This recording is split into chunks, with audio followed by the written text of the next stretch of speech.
A vida em Copacabana, com suas ruas vibrantes e o sol que nunca parece descansar, sempre guardou surpresas para Fátima e Sueli. Naquela manhã, o apartamento era um retrato da confusão que se tornara a rotina das duas. Sueli, ainda de pijama, vagava pela sala como se estivesse em um labirinto, incapaz de localizar seus pertences. Fátima, observando aquela cena com uma mistura de exaustão e impaciência, apontou para as caixas espalhadas pelo chão, lembretes constantes da presença indesejada das coisas da Armani. Fátima argumentava que o apartamento não era um depósito e que, desde que o cretino partira, a casa parecia mais um armazém de memórias amargas do que um lar. Sueli, tentando se justificar, mencionou a falta de espaço, mas o clima foi interrompido pela chegada de Bia, que irrompeu no local com uma urgência que trazia consigo um peso incomum. Bia, visivelmente perturbada, não teve tempo para as sutilezas do bom dia. Ela carregava um problemão, um daqueles que fazem o mundo parecer pequeno demais. Fátima, tentando desviar o foco para o pai da moça, sugeriu que ela procurasse por ele, mas Bia revelou que o pai nem sequer voltava mais para casa. O mistério se aprofundava. Onde ele dormia? Na Laconga, a boate que ele administrava. A casa, então, ficava aos cuidados de Bia e Jurandir. Fátima, um pouco incrédula com a maturidade da situação, ouviu a confissão de Bia, que, com a voz embargada, acreditava estar grávida de Jurandir. Aquela notícia foi como uma pedra lançada num espelho d'água, criando ondas de tensão e surpresa que logo envolveriam a todos. Enquanto isso, na farmácia, o ambiente não estava menos carregado. Jorge, tentando organizar o caos que a separação e os dramas pessoais criavam, parecia estar em um estado de quase esquecimento de si mesmo.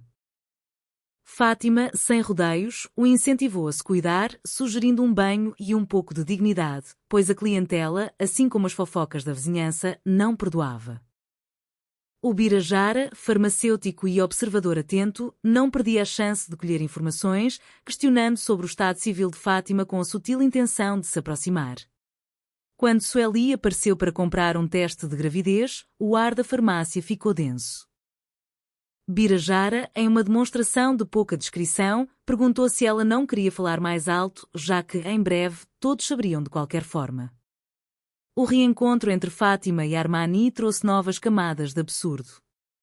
Para a surpresa de todos, Armani não estava mais em um hotel de luxo, mas sim morando dentro de um carro, estacionado orgulhosamente na porta de sua importadora. Ele tentava vender a ideia de que aquilo era uma escolha cheia de estilo, uma vivência próxima ao trabalho, enquanto Fátima, entre o riso e a incredulidade, apenas sentia pena daquela situação que parecia ter saído de uma peça de teatro cômico. Ela lhe deu itens básicos de higiene, um gesto de caridade que revelava o fundo bom de uma mulher que, apesar de tudo, não conseguia ser cruel com o homem que um dia amara. A notícia da possível gravidez de Sueli logo se espalhou, tornando-se o combustível para uma série de desentendimentos.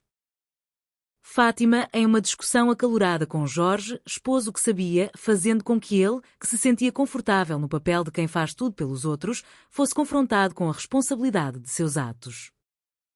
A tensão atingiu o ápice quando Jurandir, em meio a uma celebração desmedida, começou a comemorar a chegada do suposto herdeiro, Jurandir II, forçando a situação diante de todos, inclusive a do Sr. Charita, que se via envolvido em festejos prematuros e confusões de paternidade.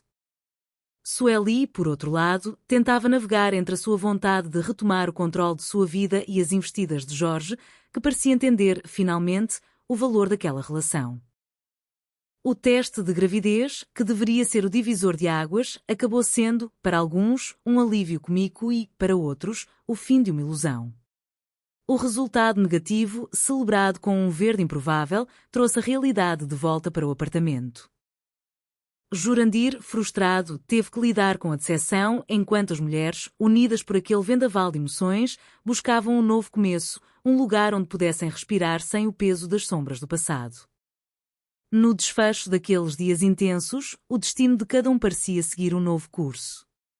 Armani, com seu jeito peculiar, continuava a complicar sua própria vida, enquanto Fátima e Sueli, renovadas pela sororidade e pela vontade de seguir em frente, reafirmavam sua independência. As conversas, os dramas e os risos em Copacabana continuariam, porque, no fim das contas, a vida de Fátima e Sueli era uma eterna busca pela felicidade, entre erros, acertos e a certeza de que, soltinhas na pista, elas ainda teriam muitas histórias para contar. Sempre com aquele olhar atento ao que a vida, com toda a sua ironia, preparava para o dia seguinte.